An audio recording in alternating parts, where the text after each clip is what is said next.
My name is Roland G. Falker here at the Arlington Improv. Catch me here almost on the weekends here. Doing shows, trying to do some shows. Who's some of your favorite comics that come through here? Some of my favorite comics that come through here. Oh man, T.K. Kirkland. He's one of them. J.J. Williamson, J.J. from the SIP. There you go, he's funny. Bruce. Yeah. Hughley, man. And there's a lot of people that come through here, so yeah. Great. Dave Lawson. How you doing, baby boy? Man, I'm here. You know, in D-Town, Dallas, Arlington, whatever they want to call this area. Out here kicking with my boy Ali Siddiq and having fun, man. Right. So, you out of Houston? No, you out of Houston, right? Out of Houston. And you also do you deliver mail. Well, I never quit. See, they tried to get me to move to LA, but I got scared. Right. They said I'm gonna be in a one-bedroom apartment with 8 Negroes. I couldn't do it. I know that's so right. I stayed with the post office. But guess what? That 401k is booming now. I know that's right. It's booming. Man, but you're one of the funnier cats, so I like the fact that Ali bring you up because sometimes they bring features that, ain't that funny, but he brought some heat with him. Well, you know what? A lot of times they do that because they don't want no heat in front of them. But that's why I love working out with a few people. I can name a few. They bring heat. Nephew Tommy, Ali Siddiq. They bring the heat. And I get out there and be fun. I ain't got to hold back. Oh. Well, go on, be some funny. I'm gonna watch you. I'm gonna watch you the next show. See what you do, baby boy. Yeah, you just missed. I just got standing ovation, boy. Oh, there it is, right there. So yeah, you out here doing it with your boy. Yeah, I'm slumming. Out here in these clubs. Nah, it ain't slumming. Yeah, I've been out here with Ali Siddiq, since the pandemic, and so we've been rolling. 9 shows this weekend. But hold on. From what I know, you're a clean comic. This is a secular room, brother. What you doing now? Come on now. Yeah, I got bills, baby. I got bills. Bills ain't secular or Christian, but they are faithful. Wow. So I've been with him, So I like doing the clubs though. I like the intimacy, and What's the difference between doing, comedy clubs and doing churches?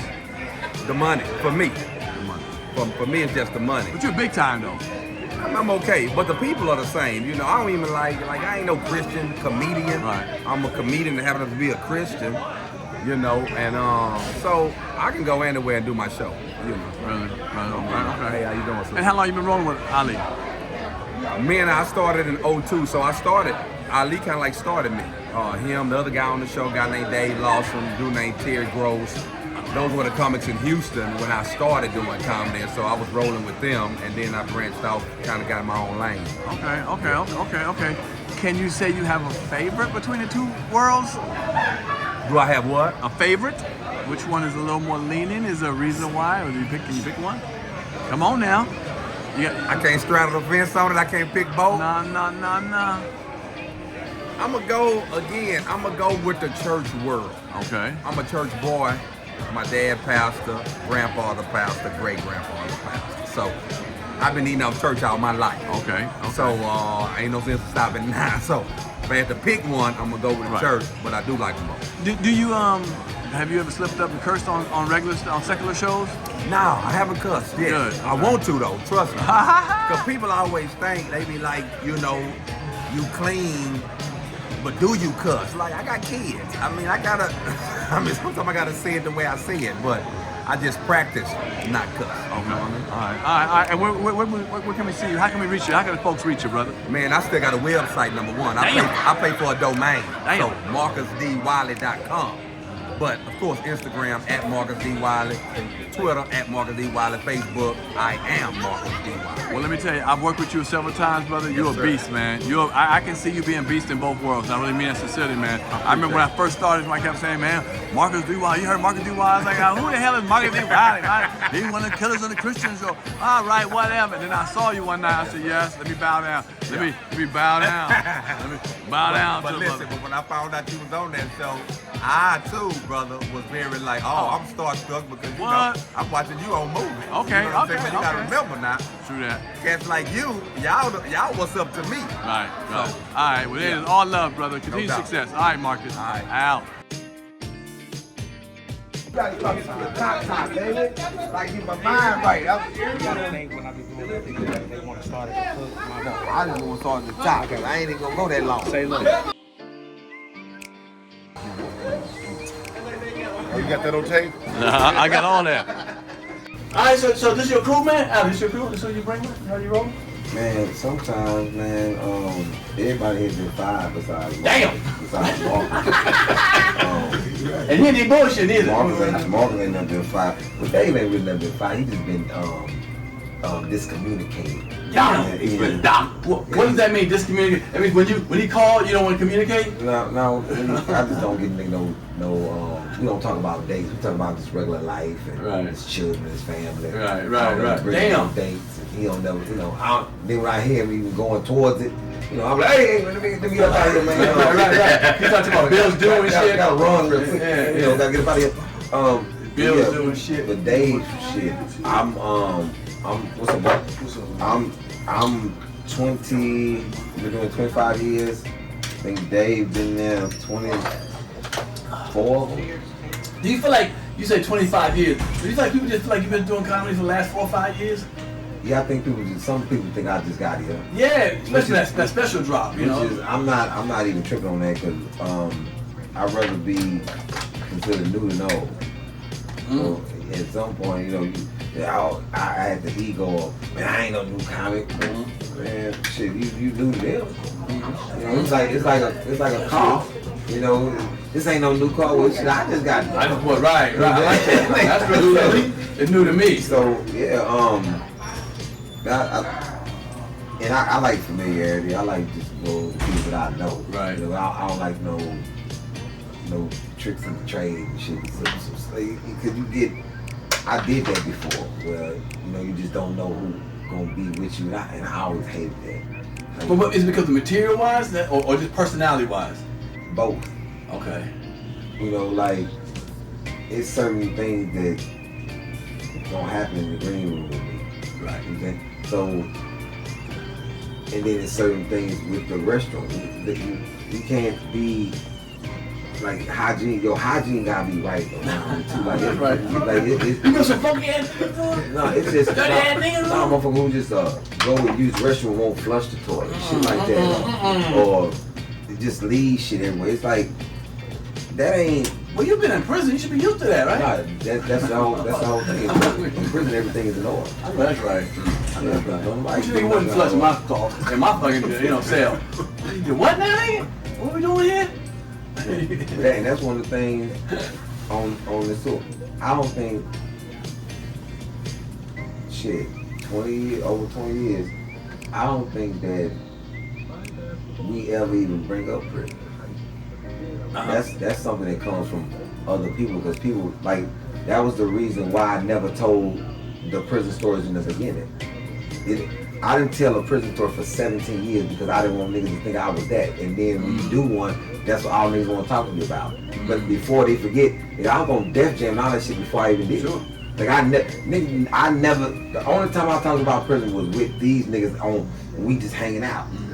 So every interview, somebody managed to bring it up like that's what I am. Niggas who've been knowing me forever. Oh, I'm joking. I've known you. No, I'm saying. Okay, I know you a long time. I'm saying even in that, it all like I haven't done an interview since 2017 when I did that.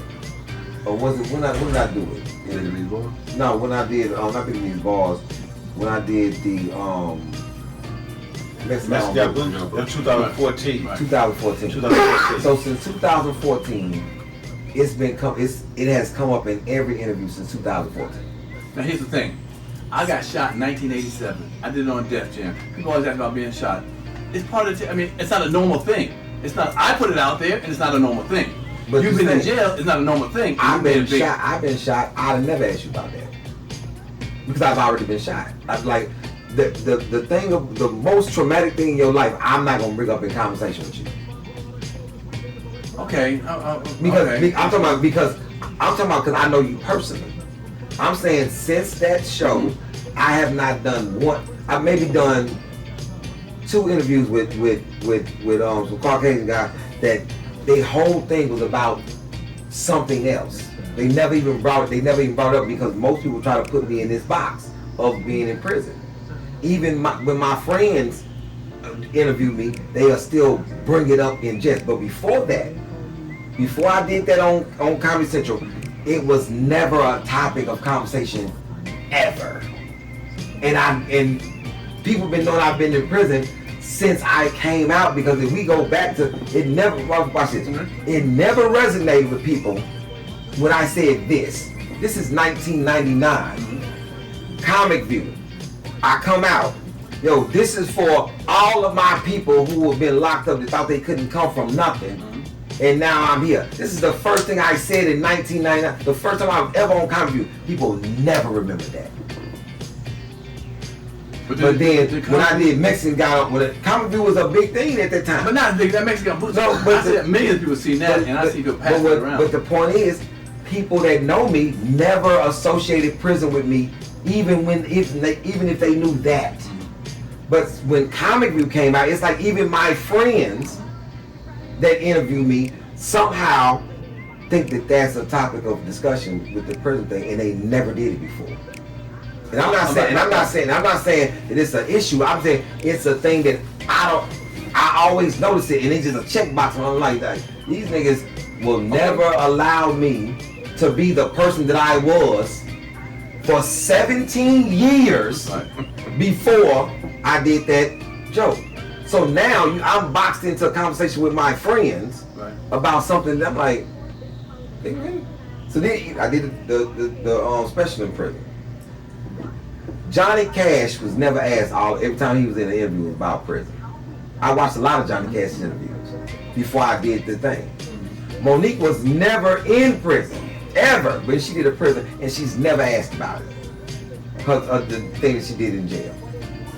I'm asked about it because it's something that I allow people into my life, and then what they want to box me into is prison. They don't bring up other things that I allowed them to bring. I had a lot more things that's unusual that happened to me other than that. Once again, I'm not saying that it's a problem. It's a checkbox in my head. Like it's another interview where that is something that will be highlighted in the interview. Like damn, because somebody told me this on Instagram. Hey man. Damn, all you do is talk about prison. And I was like, wow. Right. And I was like, that's not true, right? No, I don't. Because it's 1, 2, there's 2 stories, and then the special. But before that, it was 3 seasons of Comic View, it was Bounce TV, it was Def Jam, it was Comedy Central. I did a half-hour special on Comedy Central. I get that. I did the half-hour special and never mentioned it. Being in jail is provocative, brother. Everyone else go to jail. That's why the thing is, so when you Domino Effect, which is the best special I ever had nothing to do with jail. Right. And it did well, right. But then how does jail come up when we talk about Domino Effect with people? I don't know. Okay. Domino Effect is 7 million. 7 million. Right. 7 million by itself. How does when I do an interview, so in prison, talking about Domino Effect, then I'm like, so in prison, I'm like, okay, and I said, what about prison? And I said, well, that was something that happened, but I said so much. All right. So let me get my thing. So I hope you don't think I think you're a criminal. Okay, that's first and foremost. I hope you don't think it's just that about you, because we've talked on the phone about all kinds of stuff. Now hold on, you can talk about selling dope or something like that. Let's say I saw a pound of something like that. I might be like, is that what your uncle used to sell? You tell you whatever. Are we allowed to pick from your act what we want? If a joke is leading to that, people talking about being light skinned. They want light skin, they come back in again. You ain't the only light skin again here. It's part of what I said it. I brought it up. I'm light skinned, ain't coming back no more. You be back in, or being shot at McDonald's. It's part of who I am. I made it public, and if people choose to choose that, cool. I can't tell people, don't talk about me being light skinned. Don't talk about me being what's the other one? About being shot. You can say, I can say if I want to. You can say what you want to. But I don't think people box me in as a, you just only thing you was about being shot and light skinned. Like, no, I don't. Even though you brought it up, I don't think that's my only thing I'm about. You get what I'm saying? It's like Bill. I was listening to Bill one time. Cosby? No, Bill Bellamy. Okay. And he came. He talking about how to be a player. And that was the movie that he was talking about. And Bill said, I was in X, Y, and Z. And he was like, what? I was like, and I said to Bill, you're stuck on how to be a player. That's like me bringing up MTV to him. I don't think he minds. I say, but the expansion of your interview, you're doing the same question that everybody's ever asked me, like, what should I ask? I said, ask him about, he got Adam C.J. Walker shit coming up and oh no shit. I said, man, in a interview, when you're doing an interview with somebody, dig a little deeper past the shit that everybody already knows. And this is what I tell interviewers with me. I'm not, once again, I'm not saying you, I'm saying it's another checkbox in my head, because my material goes towards this, that I'm not this one trick pony that people try to box me in to. And that's with every comic. I'm just the person that say it. If you don't want to be boxed in, that's what you tell somebody. Like, I remember when Ricky did not want motherfuckers coming up here talking about Lil Darryl, which is by right. By right, he had every interview can't be about the same thing. You wouldn't want somebody to interview about the same thing every time. Right, true. Hold on. Okay, now this kind of sounds weird.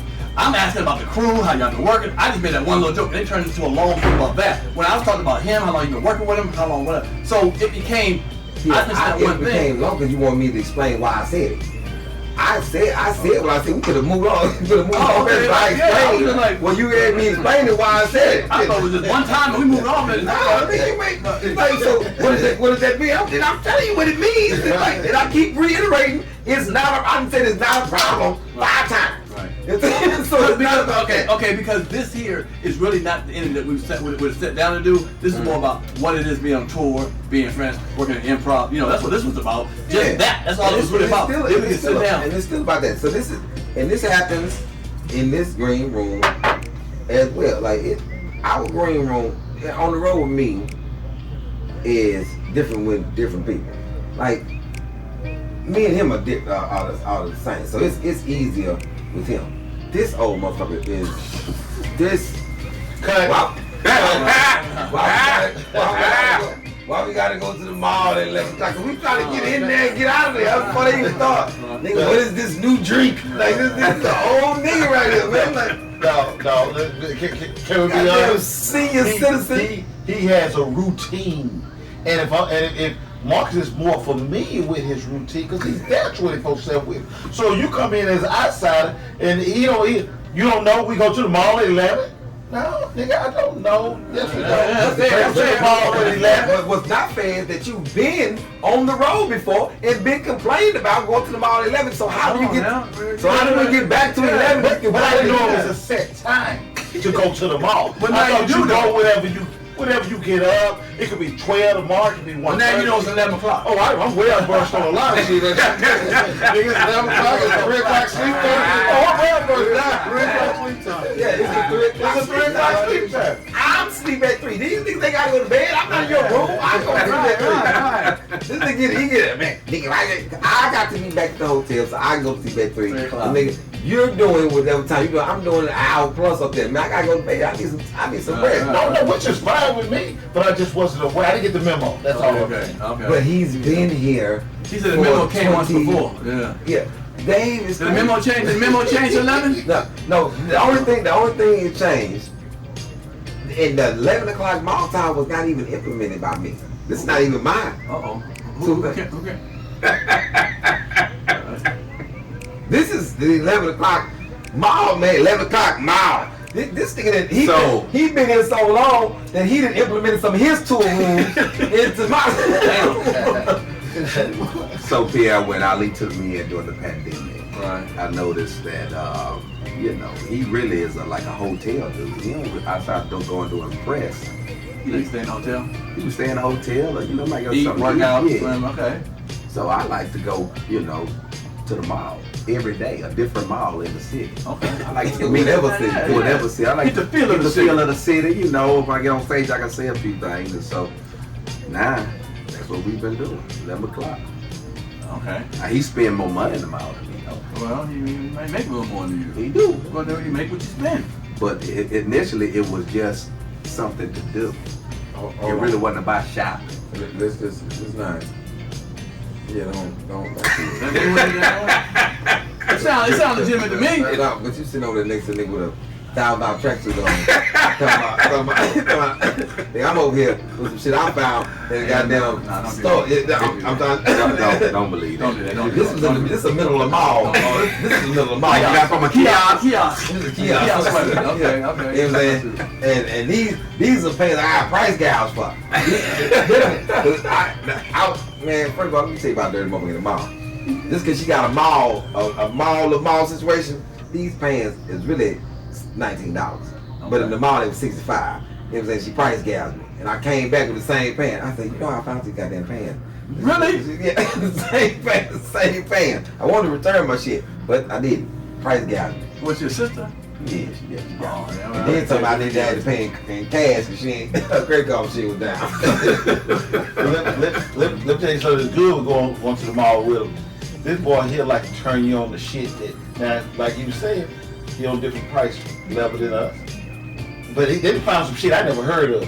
But he wants you to try it so much. Every time I do go to the mall with him, what with Coke heat? This boy will turn me on to some tea today.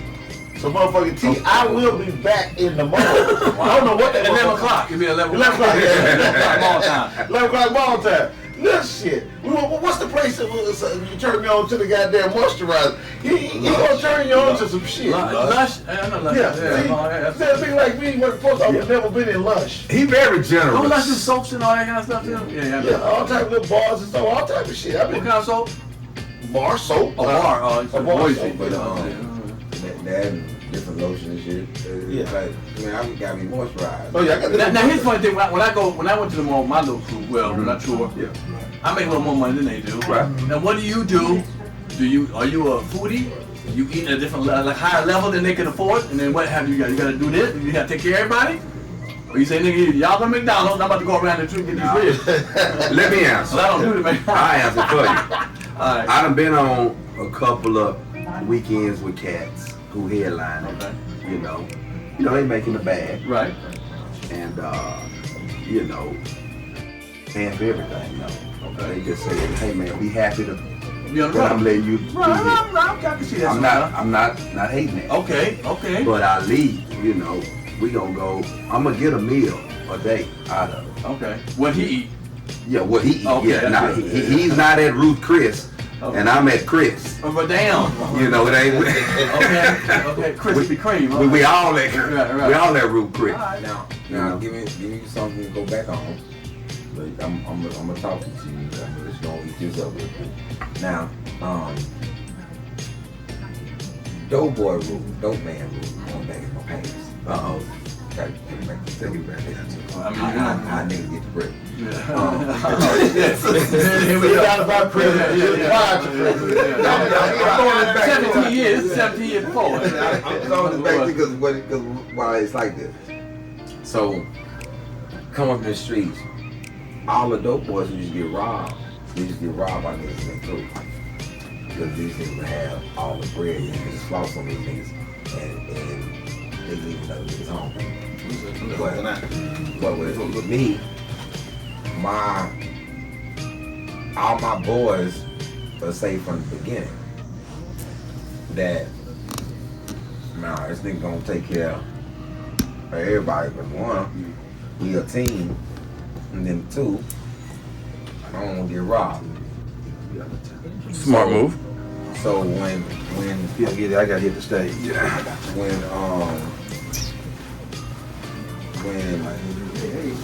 you around cats, man, Right. you want cats to feel the same way you feel. There you go. And do the same shit you doing. And man, people used to be on the road and niggas be leaving niggas out in the cold. This one nigga shining. He's like, man, this shit is whack as hell. You seen that? Yeah. Wow. And then you want if you make some extra bread, you won't give your boys extra bread. You won't give your boys gifts and shit. And maybe even when we make bread together, I may be getting this because I'm the one taking most of the risk, but them niggas not gonna ever not be happy. Like them niggas not gonna ever open their envelope and be like, oh, this nigga. It's gonna be like, yo, man, this nigga here be looking out. And, Right. and I've always been That dude. like that. because who want to be on the road with some niggas that they don't feel good? Like me and Dave, this nigga not on the road, me think something gonna happen to him or think that he not gonna eat or he not, like even with the staying in the same hotel. I don't put these niggas are with me. You know, everybody, we here together. Like, you can't even go nowhere and not let a nigga know because nigga, what if something happen? You know, I don't know the niggas health record. I check on these niggas all the time on these niggas healthy. What if he's somewhere, he went somewhere and nigga fall or his nigga back go out or a nigga gotta have a seizure. We don't know where he at. You can't go home without this nigga, man. Right. I do that same thing too with clubs. Back when I was about a little more doing extra clubs. We come to the club together, we leave together. We leave with no girls and all that other shit like that, leaving nothing. Yeah. I had a couple of my boys was like, hey, y'all good? I'm about to stay with this. No, sir. We all go. And now she can come to the, once you're in the room, man, we all safe. Even back in the day, even with that, nigga, we've been in some situations where a nigga came and knocked on the nigga door. Hey, nigga, listen. I don't know if it's her or the other girl, but it's a nigga downstairs that's nigga knocking door to door, nigga. And he will find this bitch if this is her. What's his name? Oh yeah. I think the nigga name is Byron, cause that's what he got tattooed across his big ass back, cause this nigga ain't got no shirt on.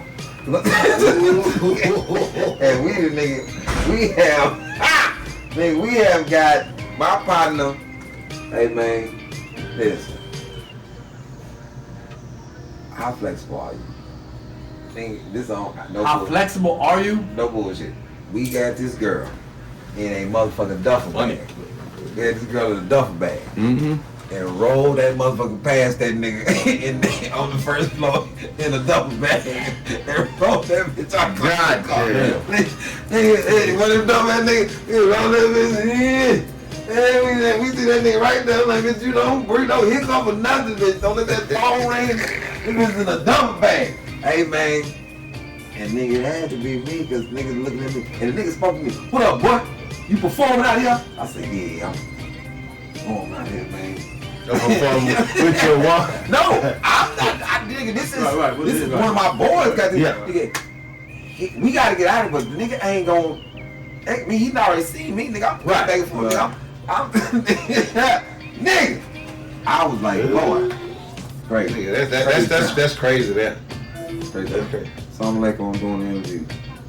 Yeah, a lot of that stuff could be. Water in there? In the refrigerator. Yeah.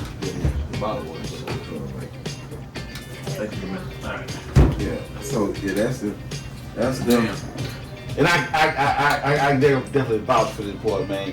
I tell people all the time, and I do so many shows with him, whether it's local shows, some of them in Houston, some of them on the road, and I never check. I never take a look. He'll call me like, man, you looked at the check yet?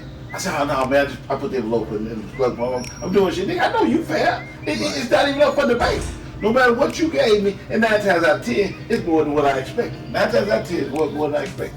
I said, man.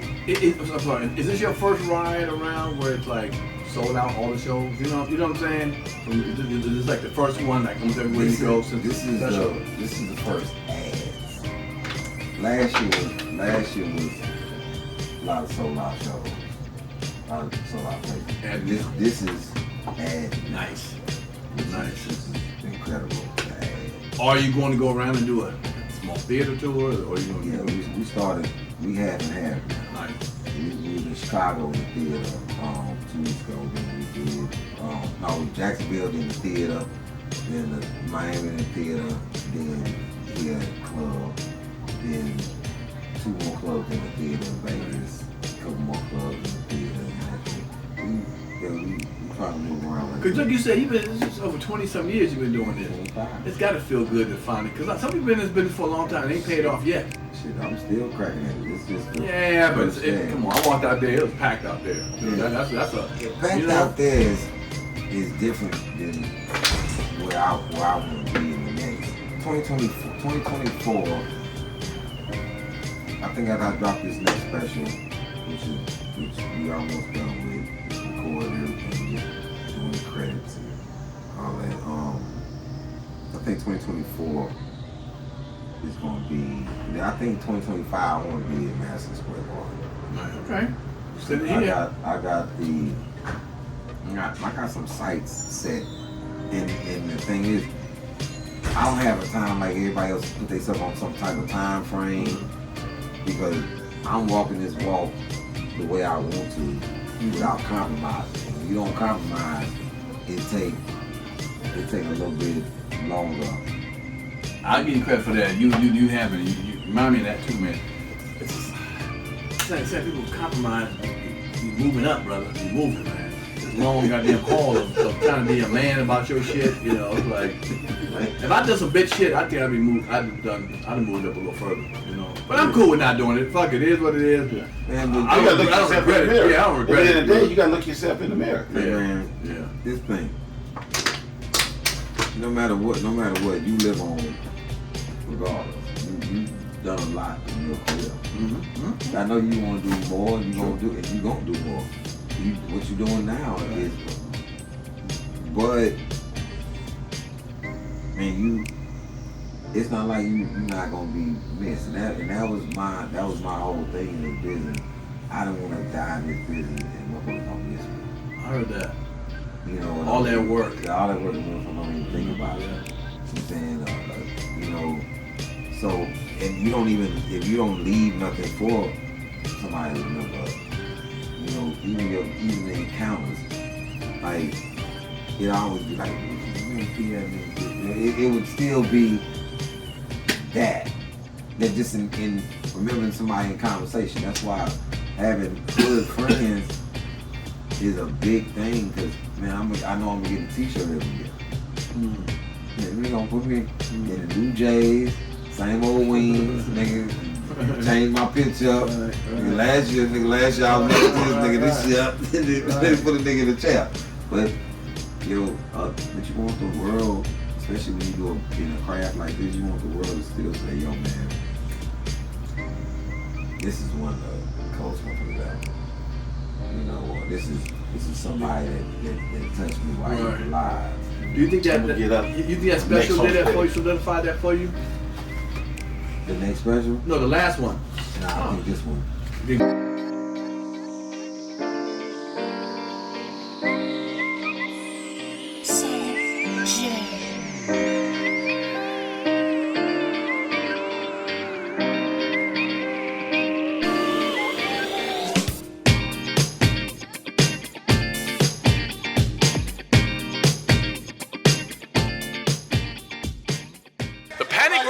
The panic room. And with him.